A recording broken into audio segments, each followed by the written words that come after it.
같이 일어나셔서 예배에 임하는 태도를 함께 읽으며 예배를 시작하겠습니다. 예배란 성부 하나님께서 우리를 창조해 주신 은혜, 성자 예수님께서 우리를 구원해 주신 은혜, 성령 하나님께서 우리를 지키시고 인도해 주시는 은혜에 감격해서 삼위일체 하나님께 올려드리는 감사와 찬양의 공적 의식입니다. 예배드리는 태도는 세상적인 생각을 멈추고 하나님을 진정으로 사랑하는 마음을 가지고 집중해서 참여하는 것입니다. 2022년 12월 25일 성탄절 청년부 예배를 하나님께 올려드리겠습니다.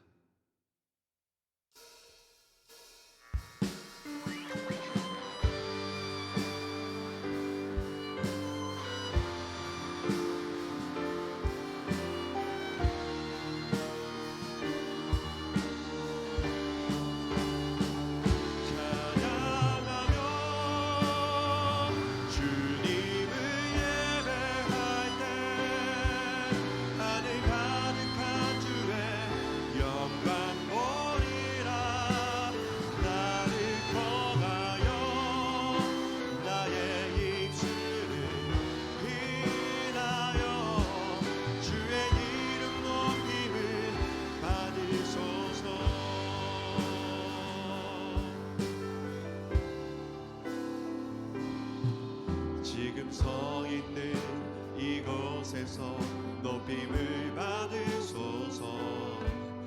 내가 밟는 땅 주님의 땅이니 하늘이 주의 이름 높이 올리며 넓은 바다가 주를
사도신경으로 우리의 신앙을 하나님께 고백하겠습니다.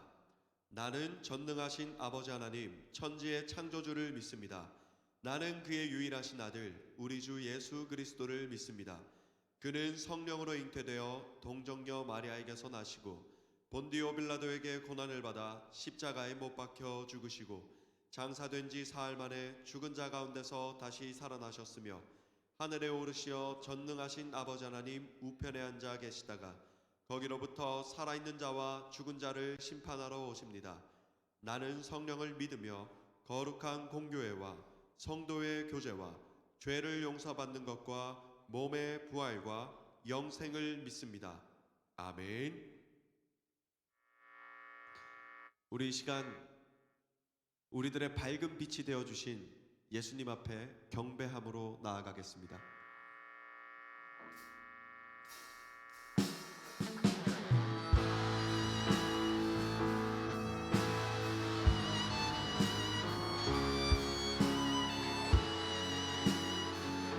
우리 이 시간 이 찬양을 올려드릴 때는 주님, 저의 마음에 찾아오신 주님, 저의 마음을 밝히 비추어 주시옵소서. 저의 삶의 길을 주님의 그 밝은 빛의 길로 걸어가게 하여 주시옵소서. 함께 전심으로 고백하며 찬양의 자리로 나아가겠습니다. 예수 우리들의 밝은 빛, 예수 우리들의 밝은 빛, 은혜와 긍휼을 베푸시는 주, 의의 길을 따라가는 주의 자녀들에게 항상 밝은 빛을 비추시네. 그는 구원의 주 하나님, 그는 구원의 주 하나님, 공의로 세상을 다스리시네. 주를 경외하는 자들에게 부어주시는 놀라운 주님의 영광. 하늘에서 찬란하게 빛나는 주의 영광 이 땅에 오셨네. 어둠을 밝히고 새 생명 주시네. 영원히 빛나는 나의 예수님, 높이 영광과 찬양 받으신 그 이름 경배합니다. 슬픔을 거두고 내게 자유 주시네. 기쁨의 노래를 영원한 나의 빛. 우리 다시 한 번 더 하늘에서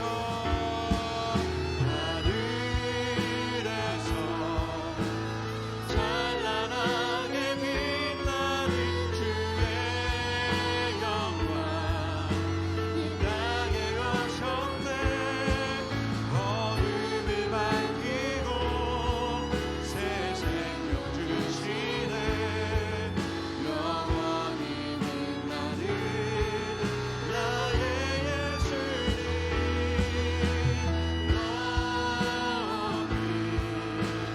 영원한 찬양 받으신 그 이름 경배합니다. 슬픔을 거두고 내게 자유 주시네. 기쁨의 노래를 영원한 나의 빛 예수께.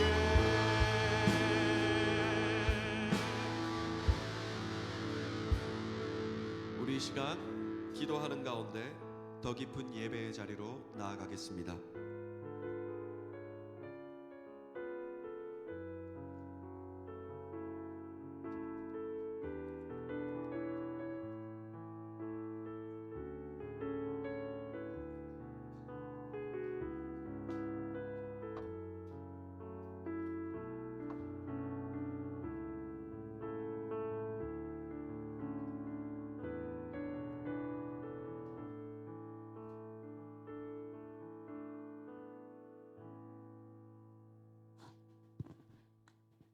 사랑과 자비가 풍성하신 하나님 아버지, 오늘 성탄절을 맞이하여 함께 예배드리게 하심에 감사드립니다.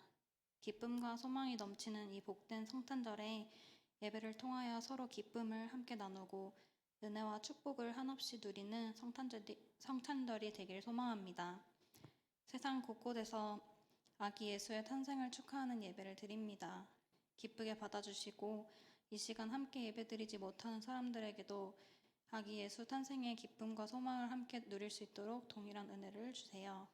우리를 구원하시려고 독생자 예수 그리스도를 이 땅에 보내주셨지만 우리는 여전히 죄악의 길에서 방황하며 살아가고 있습니다.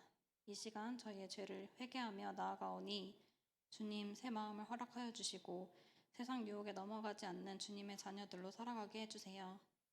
올 한 해도 일주일째 남지 않았습니다. 한 해 동안 수고한 저희 모든 청년들에게 축복을 더하여 주시고 내년에는 더 힘차게 살아가길 소망합니다. 내년에는 더 많은 청년들이 나와 예배드리게 하시고 청년부의 부흥이 일어나길 간절히 기도드립니다. 예배를 준비한 모든 손길에 축복을 더하여 주시고 말씀을 전해주시는 목사님을 기억하시고 능력과 권능으로 붙들어 주시기를 원합니다. 한 해의 마지막 예배를 주님께 올려드리며 이 모든 말씀 우리를 사랑하시는 예수 그리스도의 이름으로 기도드립니다. 아멘.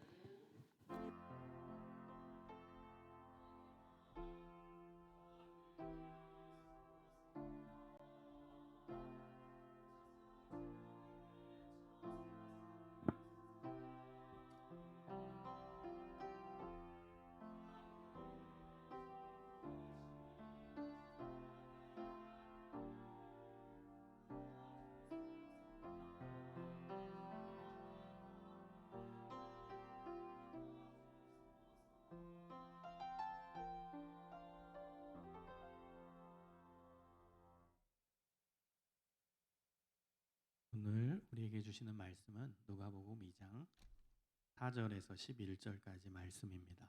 누가복음 2장 4절에서 11절까지의 말씀입니다.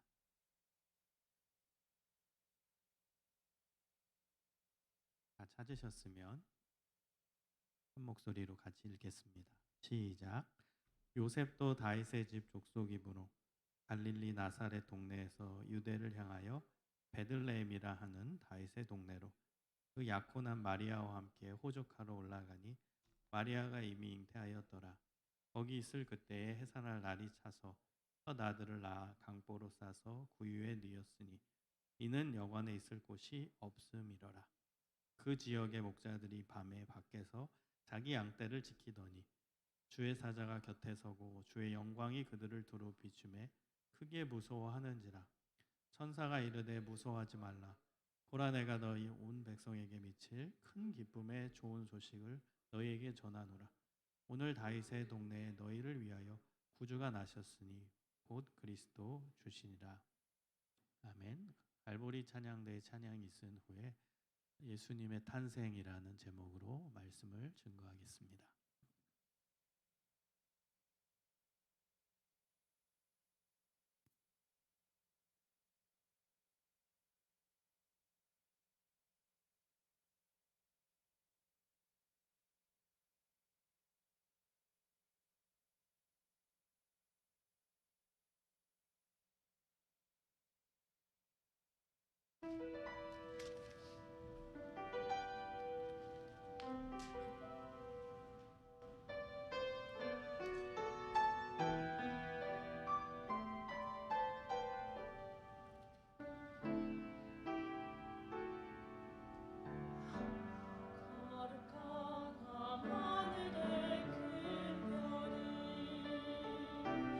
양떼를 지키던 목자들에게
귀한 찬양 감사드립니다.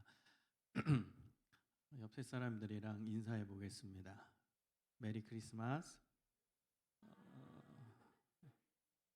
네, 예, 좋습니다. 이렇게 손 흔들고 이렇게 그치 이렇게 해야죠. 메리 크리스마스. 네, 오늘 역사상 가장 짧은 설교를 해달라고 부탁을 받아가지고 난감합니다. 예, 오늘 우리가 2시 예배에 또 같이 참여해야 되기 때문에 가장 간략하게 요약형 설교를 해야 됩니다.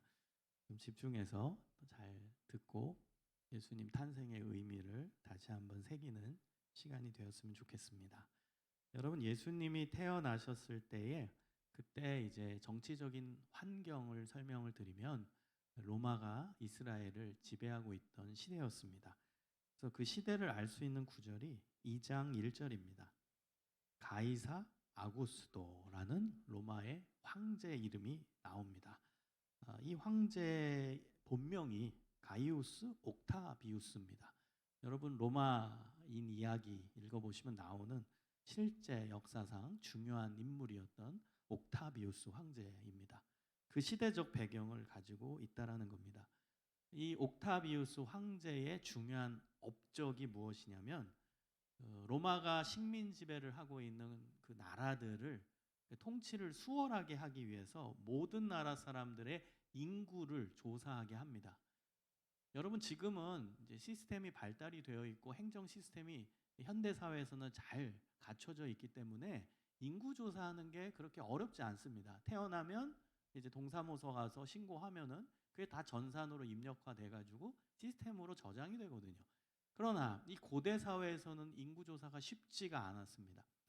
여러분, 우리나라는 전 세계에서 행정 시스템이 가장 발달한 나라입니다. 그런 자랑스러운 나라에 우리는 살고 있거든요. 여러분, 해외에 살다 보면 충분히 제 말을 이해하실 겁니다. 이것이 뭐 애국심으로 하는 얘기가 아니라 진짜 전 세계 어느 나라를 가도 이렇게 행정 시스템이 잘 돼 있는 나라가 없습니다.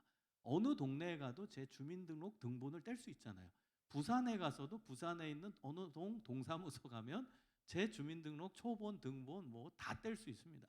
이런 나라가 없어요. 정말 잘 돼 있는 나라죠. 이것이 선진국이냐 아니냐를 또 판별하는 하나의 기준이기도 합니다. 실제로 지금 후진국에서는 인구가 몇 명인지 정확히 추산을 못하는 나라가 아직까지 있습니다. 여러분, 아직도 우리나라의 인구가 몇 명인지 모르는 나라가 있어요. 그러니까 인구 조사가 그렇게 쉬운 게 아니라는 겁니다. 여러분, 하물며 성서시대 때 그때 2000년 전의 인구조사, 이거는 어마어마하게 어려운 일입니다. 그래서 실제로 옥타비우스 황제의 업적 중에 인구조사가 들어갑니다.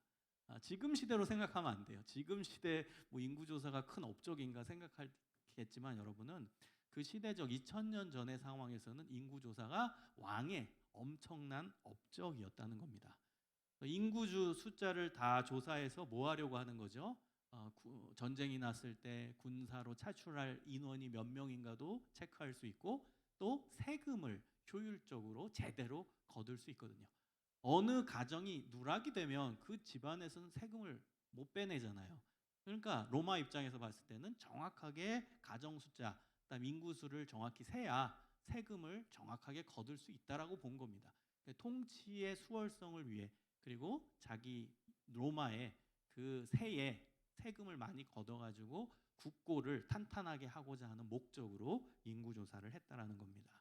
여러분, 근데 이것이 이 정치적 환경이 놀라운 하나님의 이끄심이고 인도하심이고 하나님의 역사였다라는 거예요.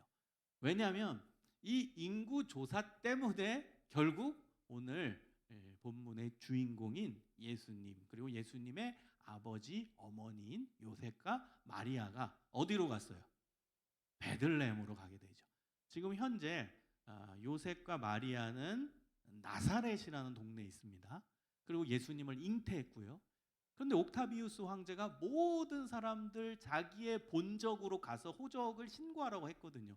그러니까 자기 고향으로 가서 나 어느 집안의 어느 사람입니다 신고하게끔 했습니다. 그래서 나사렛에 살고 있던 이 요셉과 마리아도 함께 자신의 본적이었던 베들레헴, 정확히 얘기하면 요셉의 본적이죠. 고향인 베들레헴에 가서 호적 신고를 해야만 했다라는 겁니다. 왕 명의였기 때문에 무조건 해야만 하는 절대 명령이었죠. 그래서 임신 중에 있었지만 지금 출산을 얼마 남지 않았음에도 불구하고 그 먼 길을 떠날 수밖에 없었다라는 거예요. 여러분, 나사렛에서 베들레헴까지 약 144km 정도 나옵니다. 144km를 걸어서, 그것도 막달인 이제 임산부와 함께 걸어간다. 어마어마하게 어려운 일이죠. 그리고 실제로 베들레헴에 딱 도착을 했을 때 이제 마리아는 이제 아이를 낳기 직전이었다는 겁니다. 이것이 하나님의 은혜고 하나님의 놀라운 계획하심이라는 거죠. 여러분, 만약에 마리아가 베들레헴에 도착하기 전에 예수님을 낳았다면 이거는 또 다른 이야기가 돼요. 왜냐하면 예수님은 무조건 베들레헴에서 태어나셔야만 했어요. 왜냐? 첫 번째, 예언에서 베들레헴에서 태어날 것을 구약 예언서들은 예언하고 있습니다. 메시아는. 그걸 완성하셔야 되기 때문에 베들레헴에서만 태어나셔야 돼요. 두 번째 이유, 이스라엘 사람들이 메시아 그 신앙을 어떻게 갖고 있었냐? 메시아는 다윗 왕가의 후손으로 온다라는 믿음이 있었어요. 그러니까 유대인들은 메시아의 출신 배경은 무조건 다윗 가문이어야 된다. 다윗 왕 알죠? 다윗 왕의 가문이어야 되고 다윗 왕의 고향에서 나온다라고 믿었어요. 그러니까 다윗과 관계 없다면 그 사람은 메시아가 아닌 거예요. 그런데 다윗의 고향이 베들레헴이었거든요. 그리고 놀랍게 요셉의 고향도 베들레헴이었고, 그리고 요셉도 다윗 왕가의 후손이었고요. 예수님의 인간적인 아버지인 요셉도 다윗 왕가의 후손이었고 고향도 베들레헴이었어요. 그래서 예수님이 베들레헴에서 딱 태어나심으로 말미암아 유대인들에게 예수님이 진짜 메시아다, 니네가 기다리던 메시아다, 봐라 다윗 후손 아니냐, 게다가 베들레헴에서 태어나지 않았냐, 딱 이야기할 수가 있다는 거예요. 하나님의 기가 막힌 계획하심에 의해서 베들레헴에서 태어나신 거예요. 이게 옥타비우스 황제의 그냥 명령에 의해서 뭐 우연히 이렇게 이루어진 게 아니라 하나님의 기가 막힌 계획하심 가운데서 옥타비우스 황제가 명령을 그때 하필 내렸고, 인구조사라고, 그때 이제 베들레헴으로 갈 수밖에 없는 상황이 되었다라는 거죠. 근데 이 모든 건 하나님의 계획하심이었고 구약 예언서에서 예언되어 온 내용들이 실제 이루어졌다라는 거죠. 여러분, 이게 기가 막힌 의미입니다. 그리고 하나님의 놀라우신 계획하심이고 놀라우신 역사라는 거죠. 그러니까 여러분이, 우리의 인생도 마찬가지입니다. 내 인생이 뭐 어디로 가는지 고민이 되시는 분도 있고, 나는 너무 뭐 내 인생이 힘들다 말씀하시는 분도 있을 테지만, 우리의 인생은 하나님 손에 달려 있습니다. 하나님의 계획하신 가운데 우리의 인생이 진행되고 있습니다. 믿으십니까? 여러분, 이 믿음을 가지세요. 우리의 인생 우연이 아닙니다. 하나님의 놀라우신 기가 막힌 계획하신 가운데 우리는 걸어가고 있다는 거예요. 우연찮아 보이는 그런 상황 속에서도 하나님은 우연이 아닌 필연으로 하나님의 뜻 가운데, 하나님의 인도하신 가운데 이끌고 계시다라는 사실입니다.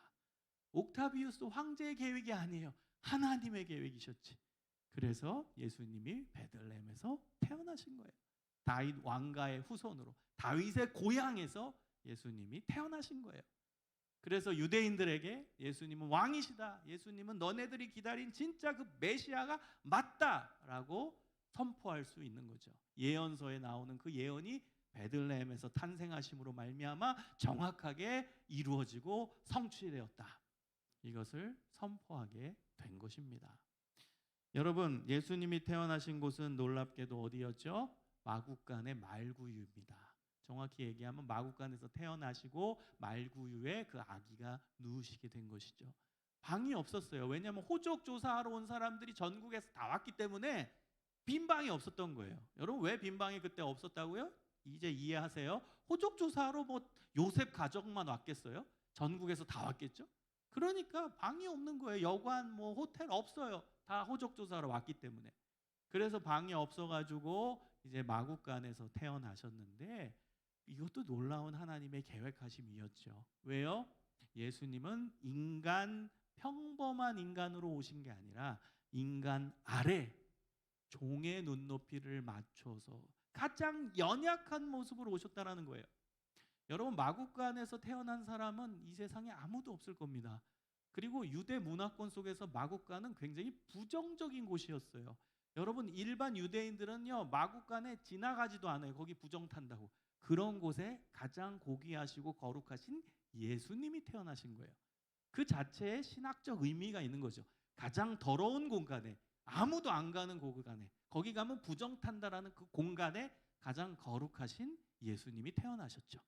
그게 예수님의 사역이에요. 예수님의 사명입니다. 그 마국간의 그 이미지 자체가 벌써 예수님의 사명을 보여주는 거예요. 예수님의 사명이 뭐예요? 죄 있는 곳에 예수님이 가서 본인이 죄를 다 뒤집어 쓰시고 그러므로 말미암아 인류의 모든 죄를 다 대속하시는, 깨끗하게 하시는 사명, 그 사명으로 이 땅에 오신 거잖아요. 마국간 그 자체가 예수님의 사명을 보여주는 거예요. 더러운 공간에 거룩하신 예수님이 거기서 태어나심으로 말미암아 예수님의 사명이 무엇인지를 적나라하게, 정확하게 보여주신 것입니다. 여러분, 빌립보서 2장 6절에서 8절에 보면은 너희는 이 마음을 품으라 곧 그리스도 예수의 마음이니 그는 근본 하나님의 본체시나 하나님과 동등됨을 취할 것으로 여기지 아니하시고 오히려 자기를 비워 종의 형체를 가지사 사람들과 같이 되셨고 사람의 모양으로 나타나사 자기를 낮추시고 죽기까지 복종하셨으니 곧 십자가에 죽으심이라. 여러분, 전지전능하신 그 하나님께서 모든 걸 버리고 이 땅에 오셨어요. 그분이 예수님이잖아요. 그런데 일반인의 모습도 아닌 인간 아래 종의 모습을 갖고 오셨다라고 기록되어 있어요. 종으로 오셨어요. 예수님은 호텔에서 태어나신 것도 아니라 최고급 병원에서 태어나신 것도 아니라 마국간, 가장 더러운 공간인 마국간에서 태어나셨어요. 종의 모습으로 오셨다는 거예요. 가장 겸손하신 예수님, 가장 겸손하신 예수님, 섬기시기 위해 오신 예수님을 보여주신 것이죠. 그리고 예수님이 누우신 곳은 말구유, 한마디로 말밥통입니다. 말 여물이 거기 있고 말이 거기서 밥을 먹어요. 얼마나 더럽겠습니까? 말의 침과 말의 똥이 엉켜 있는 가장 더러운 곳, 그 말구유에 그 아기 예수님이 누우셨다라는 사실입니다. 종의 모습으로 오신 우리 예수님, 모든 사람을 섬기기 위해 오신 예수님, 낮아지시는 겸손의 왕으로 오신 예수님, 그 예수님이 우리가 믿는 구원자 예수님이에요.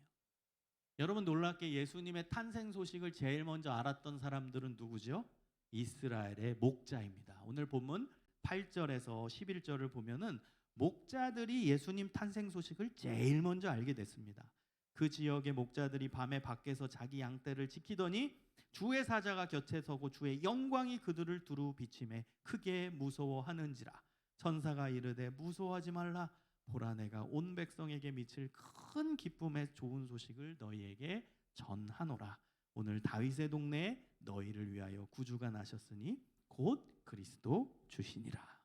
천사들이 목자에게 나타나서 예수님 탄생 소식, 구원자 탄생 소식을 알려주셨다는 겁니다. 여러분, 왜 하필 목자였을까요? 당시에 유대 지도층 인사도 있어요. 바리새인도 있고 사두개인도 있고 율법학자도 있고 대제사장도 있고, 그 다음에 로마의 높은 관리들이 있고 로마 병사들도 있고 로마 황제도 있고 많은데 왜 구원자 탄생 소식을 하필 목자들에게 제일 먼저 알려주셨을까요? 여기에도 엄청난 하나님의 뜻이 숨겨져 있습니다. 당시에 가장 천대받던 직업군이 목자였기 때문입니다. 한마디로 사회 최약자, 사회적 약자, 빈민층이 바로 목자의 직업을 갖고 있던 사람들이었어요. 일반 사람들은요, 목자들을 믿지 못하는 사람들이라고 취급을 해버립니다. 신뢰를 안 했어요, 목자들. 그리고 유대인의 규례에 의하면 목자 일은 부정한 일로 취급이 됐습니다.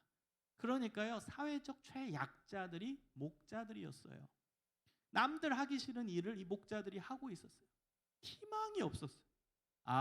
백그라운드도 없고 사회적으로 소외받고 가난하고 어렵고 천대받는 대명사가 목자였다는 겁니다. 놀랍죠? 그 목자들에게 예수 탄생의 소식, 그것을 제일 먼저 천사들이 알려주었다라는 겁니다. 예수님이 마국간에서 태어난 그 의미와 목자들이 제일 먼저 구원자 예수님의 탄생 소식을 알게 된 것과 일맥상통하는 부분인 겁니다. 가장 낮은 곳에 오신 예수님, 그리고 가장 낮은 사람들이 그 예수 탄생 소식을 제일 먼저 알게 되었다라는 겁니다. 우리 예수님은 희망이 없는 자들에게 희망을 주시기 위해, 위로가 필요한 자들에게 참된 위로와 평안을 주시기 위해 오셨다는 거예요. 목자들에게는 아무 희망이 없었어요. 그냥 하루 벌어 하루 사는 사람들이에요. 사람들한테 지탄받는 사람들이에요. 어떤 희망이 있고 어떤 만족감이 있고 어떤 거대한 비전이 있었을까요? 아무것도 없습니다. 비전도 없고 희망도 없고 그다음 만족도 없고 그다음 오늘 살다 오늘 그냥 어떻게 될지 모르는 하루살이의 삶을 살고 있던 그 약자, 그 목자들에게 예수님의 탄생 소식이 전파된 겁니다. 여러분, 목자들이 그 천사들이 알려준 예수 탄생의 소식을 듣고 얼마나 기뻤을까요? 얼마나 놀라운 희망을 품게 되었을까요? 나도 예수 그리스도로 말미암아 하나님 나라의 주인공이 될 수 있구나. 얼마나 놀라운 복음입니까? 나는 소외받고 유대인들한테 차별받고 유대 지도층 인사들한테 죄인이라고 손가락질 받는 천대받는 직업을 갖고 있는 목자, 내가 바로 하나님 나라의 주인공이 될 수 있구나. 예수 그리스도로 말미암아 나 같은 존재도 하나님 나라의 주인공이 될 수 있구나.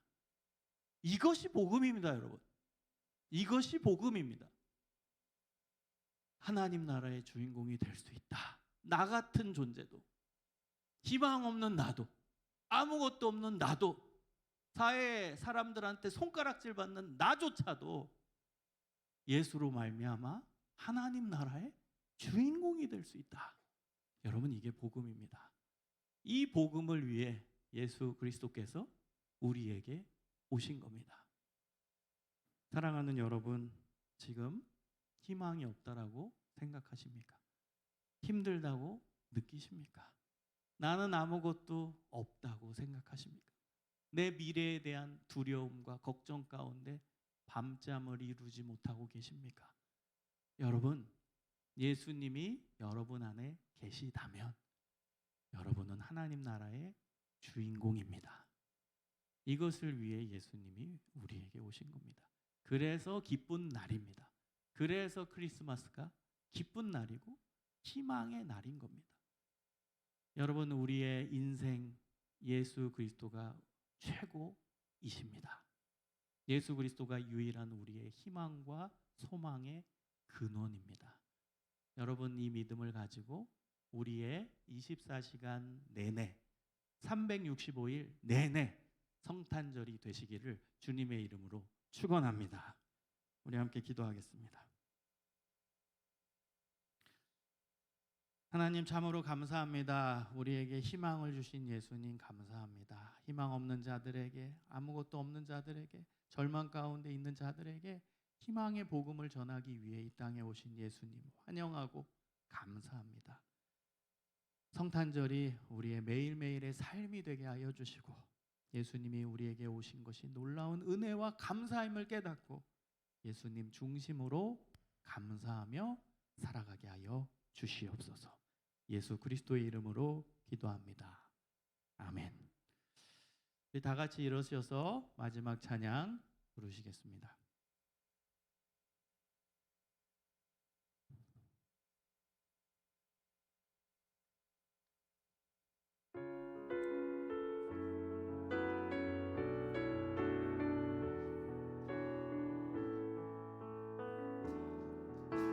주님 큰 영광 받으소서. 홀로 찬양 받으소서. 모든 이름 위에 뛰어난 그 이름 온 땅과 하늘이 다 찬양해. 겸손한 우리 무릎 꿇고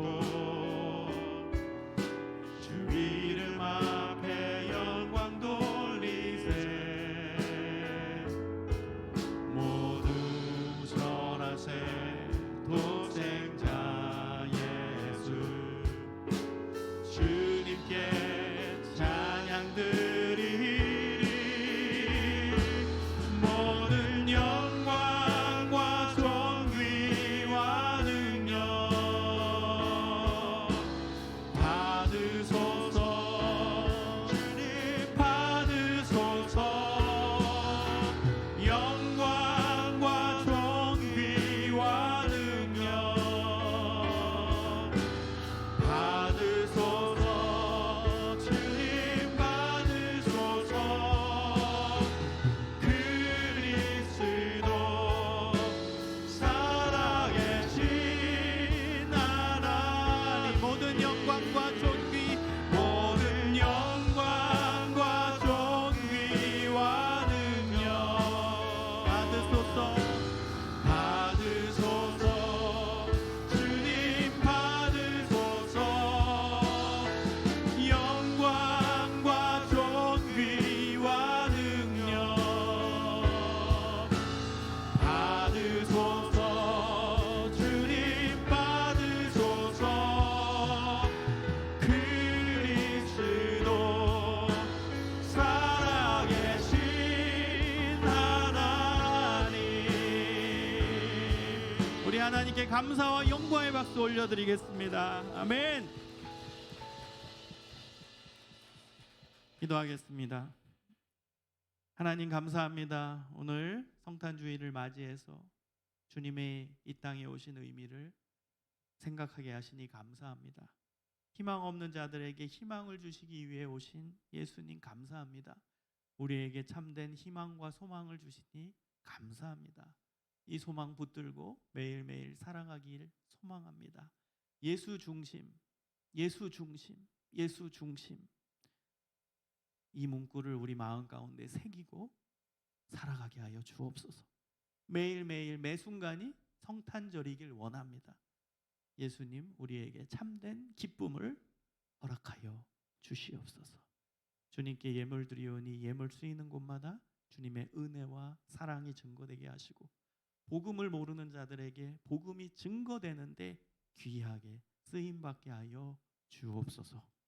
이제는 우리 구주 예수 그리스도의 은혜와 아버지 하나님의 그 크신 사랑과 성령님의 인도하심과 교통하심과 복 내려 주심이 예수님을 우리 마음 중심에 모시며 예수 중심으로 살아가고자 다짐하는 여기 모인 믿음의 자녀들 가운데 이제로부터 영원까지 함께하여 주시기를 간절히 축원하옵나이다. 아멘.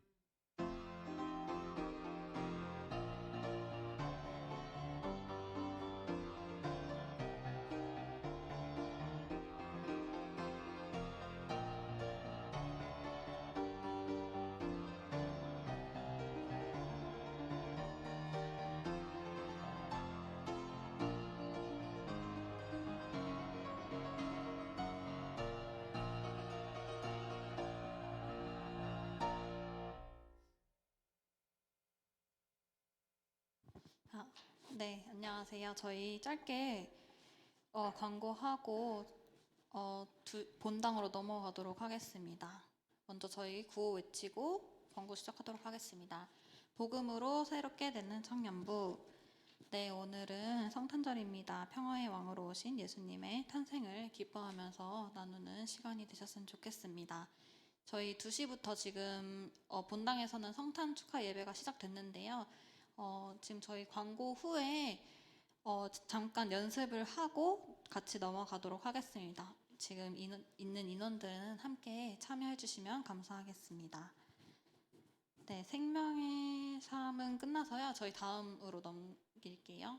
네, 그리고 하늘시작 무브먼트 3333 운동, 하나님을 사랑하며 하루에 성경 읽기, 3번 기도하기, 3가지 감사하기, 3가지 착한 일 실천하기입니다. 네, 이번 주에도 잘 섬겨주시고, 그리고 연극도 있습니다. 김민영 자매 연극 데뷔가 있는데요. 이번 돌아오는 주 목요일 저녁 8시, 토요일 31일 오후 2시에 있습니다. 네, 많은 참여 부탁드립니다. 네, 1월 22일에는 김지웅 셀의 헌신 예배가 있습니다. 준비해 주시면 감사하겠습니다. 그리고 다음 주 예배위원은 기도는 김민영 자매, 봉헌은 윤혜주 자매입니다. 네, 저희 그러면 축복송 1절 한 번만 하고 연습을 빨리 하고 넘어가야 돼서요. 저희 서로 축복하는 시간 갖도록 하겠습니다.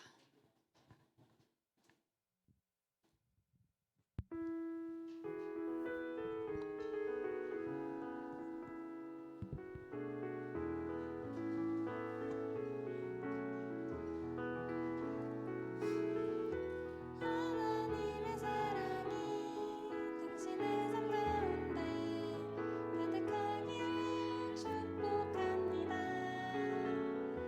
하나님의 은혜가 우리 가운데 가득하길 기도합니다. 네, 이번 한 주간도 승리하시고 연말 잘 보내시길 바랍니다. 네, 저희 바로 연습 시작하고 넘어가도록 하겠습니다.